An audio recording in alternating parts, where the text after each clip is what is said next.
आप सभी को राकेश मेहरा जी की क्लासेस की तरफ से नमस्कार। आपको जानकारी तो हो ही गई होगी कि आरएएस मुख्य परीक्षा 2023 को स्थगित कर दिया गया है और अब ये परीक्षा कब होगी ये एक विचार का विषय है। हालांकि ये विचार करने का अधिकार आरपीएससी को ही होता है।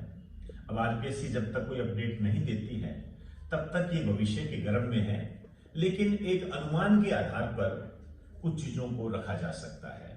जैसे आप जानते हो कि मई के आसपास लोकसभा चुनाव है और यदि मई के आसपास लोकसभा चुनाव है तो या तो ये मई से पहले करवानी पड़ेगी, अप्रैल के आसपास। लेकिन आप जानते हो कि जो विद्यार्थी है, स्टूडेंट जो है, ये 3 महीने की मांग कर रहे हैं।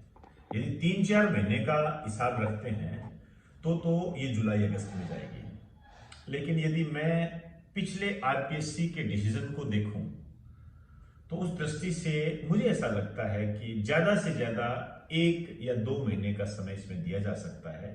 आरपीएससी ये प्रयास करेगी कि लोकसभा चुनाव से पहले ये परीक्षा हो जाए, लेकिन फिर भी देखते हैं आगे की क्या स्थिति हो।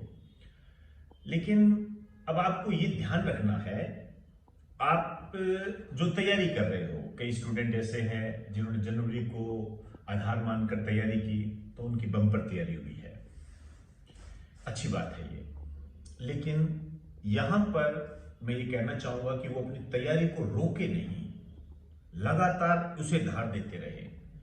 और जो नए बच्चे थे जिनको समय कम मिला उनको समय मिल गया है, लेकिन उनका कुछ समय आंदोलन में भी खराब हुआ। तो इस तरीके से तैयारी करें कि एक दिन को 2 दिन कैसे बनाएं। एक दिन में जो तैयारी होती है वो 2 दिन के बराबर तैयारी को उसको बराबर करना पड़ेगा, तब जाके आप सफलता के निकट होंगे। और आरएएस मेंस के लिए करंट से संबंधित है, चाहे साइंस एंड टेक्नोलॉजी के संबंध में है, उसके बारे में कुछ टॉपिक्स है। उस टॉपिक्स के बारे में मैं आपको जानकारी दूंगा।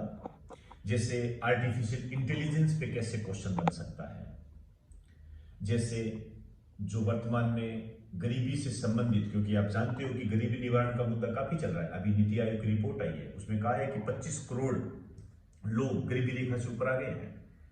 तो गरीबी पे संबंधित अच्छा क्वेश्चन बन सकता है, काफी टाइम से चल भी रहा है। तो कुछ टॉपिक्स है मैंने तैयार किए हैं, ये समय समय पर मैं आपको बताता रहूंगा। तो फिलहाल इतना ही, बस तैयारी नहीं रोकनी। इन्हीं शब्दों के साथ आपसे इजाजत चाहूंगा। आप सभी को मेरा नमस्कार।